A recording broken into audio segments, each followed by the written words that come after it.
Qu'ils soient sapeurs-pompiers professionnels ou volontaires, personnel administratif ou technique, qu'ils soient sur leur lieu de travail, en opération ou de repos, les agents du SDIS 83 ne sont pas à l'abri d'un accident ou d'une maladie.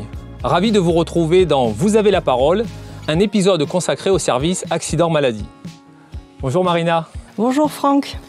Donc avant tout, merci de participer à cette émission et de nous accueillir au sein du groupement des ressources humaines.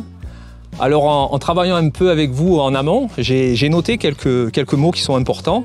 Donc je vais vous les lire: indemnité journalière, jour de carence, arrêt maladie, temps partiel thérapeutique, inaptitude physique, invalidité. Alors bien sûr, cette liste est loin d'être exhaustive dans tout le travail que vous faites. Derrière tous ces termes, il y a un travail important que vous réalisez quotidiennement. Est-ce que tu peux nous expliquer de manière générale comment fonctionne ton service ? Oui, avec plaisir. Nous sommes une équipe de 6 personnes au service de tous les agents du SDIS du Var ayant des difficultés de santé.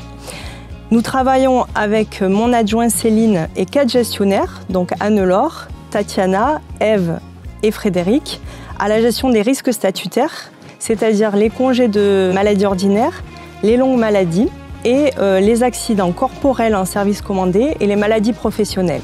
Je suppose que tout ce travail ne se fait pas seul. Votre service travaille avec les autres groupements et j'ai noté tout à l'heure aussi, quand on en a parlé, qu'il y avait un réel travail d'accompagnement des agents.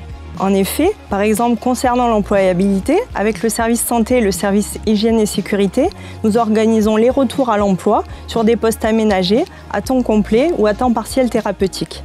Nous émettons des avis et des recommandations à la gouvernance en vue d'adapter l'employabilité du personnel, donc en fonction des inaptitudes, des invalidités et des handicaps. Marina, je te sais discrète sur le plan personnel, mais tu exerces aussi une fonction d'action sociale pour les agents du SDIS 83. Oui, en effet, en complément de mes missions de chef de service, je suis chargée de coordonner le dispositif d'assistance sociale en lien avec l'ensemble du réseau associatif et en lien avec un réseau de 12 assistantes sociales réparties sur tout le département. Mon rôle est d'étudier les demandes et mettre en relation les agents avec les assistantes sociales ou les différents partenaires. Les problématiques peuvent concerner la santé, mais également le budget, la vie familiale, la vie professionnelle, les logements.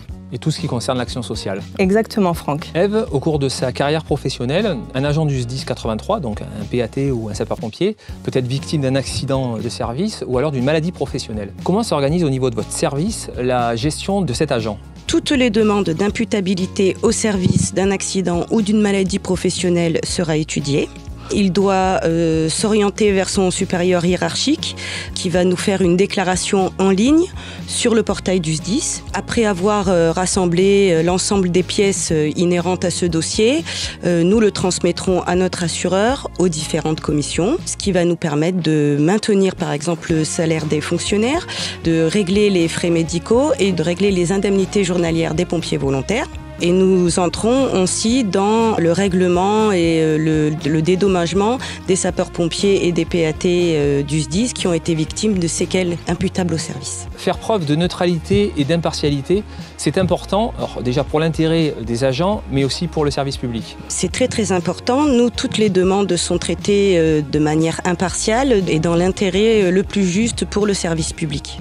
Tatiana, nous ne sommes pas forcément au courant, mais le service est aussi pleinement investi dans la gestion des maladies ordinaires. Alors vous travaillez avec le service de santé et les différents partenaires. Cette action est transversale, peux-tu nous en dire plus ? Oui, tout à fait. Donc, nous gérons le traitement de tout ce qui concerne les arrêts maladie. Donc, ça démarre dès la réception du certificat médical de l'agent. De là, on met en place un suivi du dossier qui se fait en parallèle avec le service santé du SDIS. Donc pour tout ce qui est aspect médical et également avec le service paye pour tout ce qui va concerner le salaire des agents et donc les primes, en fait toutes les conséquences qu'il va y avoir à ce niveau-là. Parallèlement à ça, on travaille également avec les mutuelles des agents concernés afin de transmettre en fait les documents nécessaires pour mettre en place le plus rapidement possible le complément de salaire pour justement accompagner au mieux les agents sur ces différents points. Marina, Ève, Tatiana, merci pour toutes ces précisions. C'était enrichissant. Ça nous a permis de mieux vous connaître, mais de connaître aussi le fonctionnement de votre service. Et au-delà des compétences, ce qu'on va retenir surtout, et ça fait du bien à nos collègues, c'est la bienveillance, c'est l'accompagnement et l'équité que vous mettez là-dedans pour traiter tous ces dossiers. Merci à vous. Merci Franck. Quant à nous, on se retrouve sur les réseaux sociaux pour un prochain épisode de Vous avez la parole. Et d'ici là, portez-vous bien.